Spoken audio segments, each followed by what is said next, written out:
What is up, guys? It is DMG here, and today we are going to be doing an updated version of the 4-4-2 tactics, mainly because since the last update I feel as though the attacking has been nerfed a little bit, and so we've had to make some adjustments, and since then I've also learned about what certain tactics and instructions do, so we're also going to be taking a look at that. Now before we get into it, I have actually gotten a new camera, so now I can actually, move my hands and actually look presentable, or at least somewhat presentable. This is what it used to look like, right?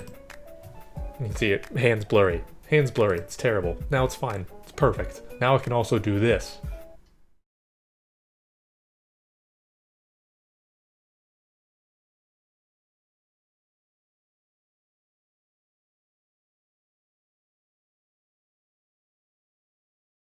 Definitely not suitable for kids. But like I said, we're going to go into the 4-4-2 instructions and tactics. Now, I've started to reuse this a little bit, mainly because the other formations that I've used, while they are good, they haven't been as consistent for me as the 4-4-2 has. I've also really played well with it in the last few games of my weekend league when I was struggling and I just wanted to get to gold 3, right? I was doing these new formations and these new tactics that just weren't clicking. Switch back to the 4-4-2 and I literally won that game to go into gold 3 so I could just end it, right? And it might have been the opponent, who knows, but again, 4-4-2 has, like I said, been one of the more consistent formations for me. So I will also point out what is different from the previous 4-4-2 instructions video. So starting with the defense, not a lot has actually changed because they haven't really adjusted anything defensively, right? They haven't really made tackles better. They're supposed to make AI a little bit better, so you might be able to be a little bit more aggressive, but as for now at least,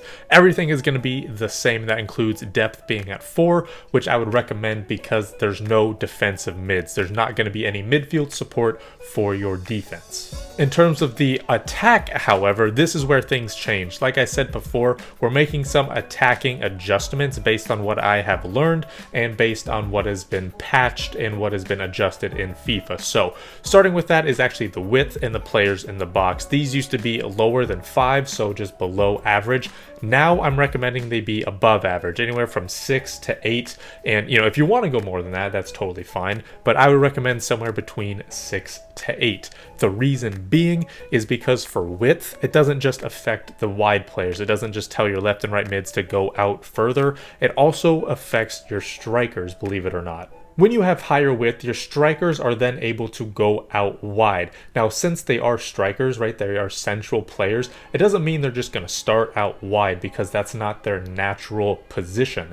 They are going to just stay, still be central because, again, that's their position, but they will be allowed to go out wide, right? Think of width as this invisible line that they can't really cross, right? So if you have like one width, for example, your strikers are very rarely going to go outside of that, one width invisible line.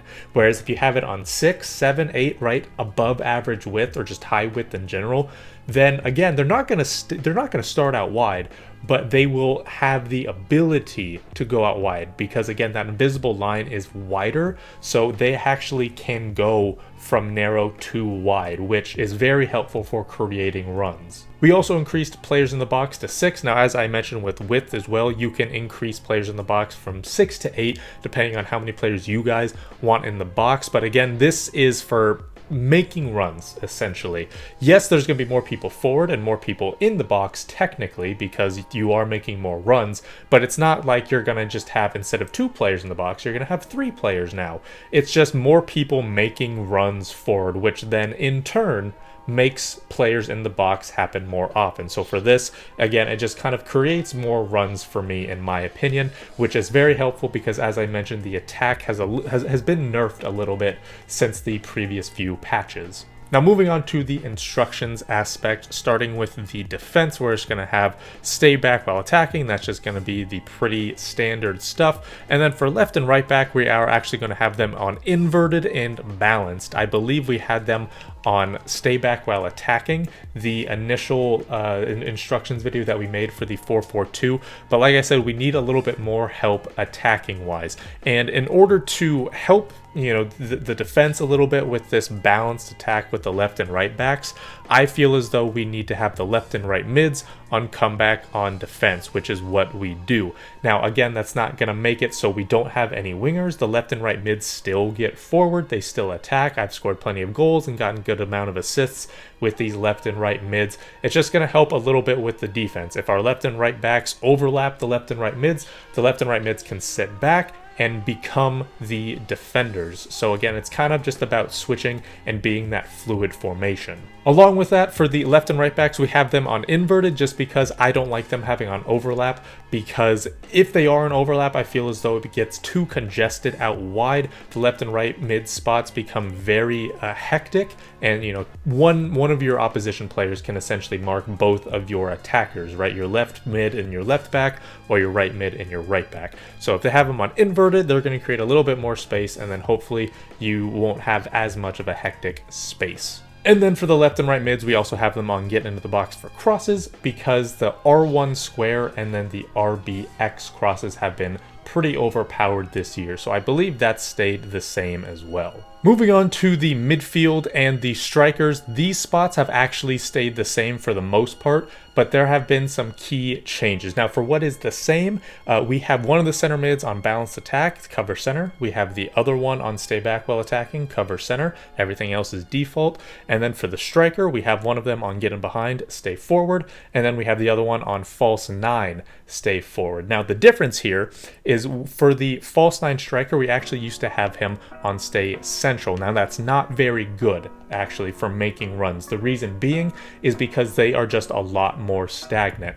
If you have them on balanced width, they at least have the ability and the opportunities to go out wide a little bit more, whereas on stay central, they're not really going to move. Again, I learned this from a 352 that Reddit post, the tactics instructions Reddit post that I had mentioned and talked about before, where it mentioned if you have any players on stay central, they're just not going to make any runs, which is something that I have agreed with after playing with a lot of instructions and seeing the difference between balanced width and stay central. So again, we're taking our false nine player off of stay central and moving him to balanced width. The other change is going to be the fact that I would really recommend having your balanced attack center mid on the same side as your false nine striker. So as you can see, Paulinho is on balanced attack and Talisca here is on false nine. They're both on the left side. I think I recommended in my previous 4-4-2 video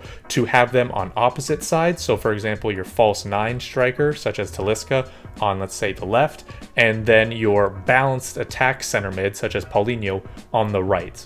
So opposite sides. Now, from a logical standpoint, that doesn't really make any sense, right? Because it would make sense to have your balanced attack on the opposite side of your false nine, so then they're not running into each other, right? So let's say you have your false nine on the left side, your balanced attack center mid on the right.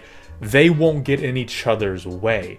So that makes sense why you would have them on opposite sides. But for whatever reason, that just does not work. It makes it so your attack just becomes a lot more stagnant, and there's just not as much of a connection between your attackers. Whereas if you actually have them on the same side, such as the left side or the right side, it really doesn't matter what side you have them on, as long as they are on the same side, then they're going to be more connected, and they are going to be able to, again, aid your attack a little bit more. It's not going to be as stagnant, and you're always going to have someone to pass it to. Now, again, from a logical standpoint, it doesn't really make sense, but try it out, and I promise that it is going to actually make your attack a little bit better.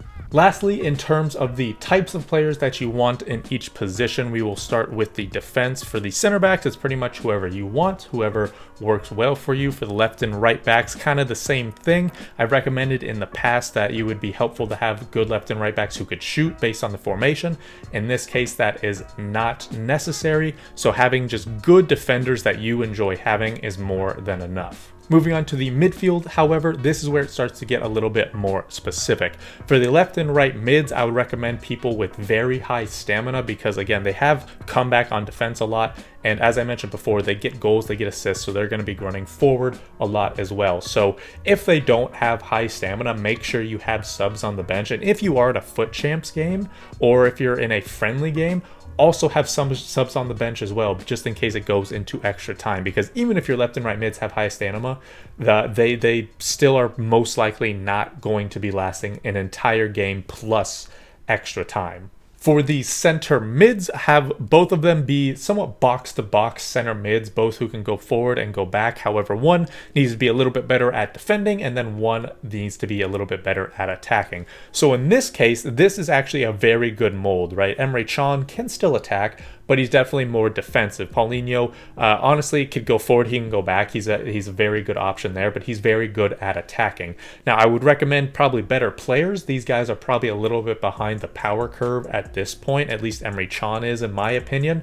But the types of player that you want really fits here. So again, try to find that Emre Can type player who can sit back for you, and then that Paulinho type player who can go forward for you. And then finally, for the 2 striker spots, for the person on get in behind, stay forward, essentially you're just going to have them be whatever you guys like, whatever striker you really have a lot of fun with and can score goals with. So again, that's kind of up to you, similar to the defenders. However, for the false 9, they are going to be shooting a lot. So again, any type of striker that's good at shooting, obviously, which is going to be all strikers, but you'll also have to make sure that they can distribute. Again, they are a false 9. They're going to be dropping in a little bit. They're going to be on the ball a lot. So make sure they can kind of do a bit of everything when it comes to the attack. So that is going to do it for this video. If you do have any questions or comments, make sure to leave them down below and I will try to answer them for you guys. But like I said, that is going to be it. Thank you guys so much for watching. This has been DMG. Peace.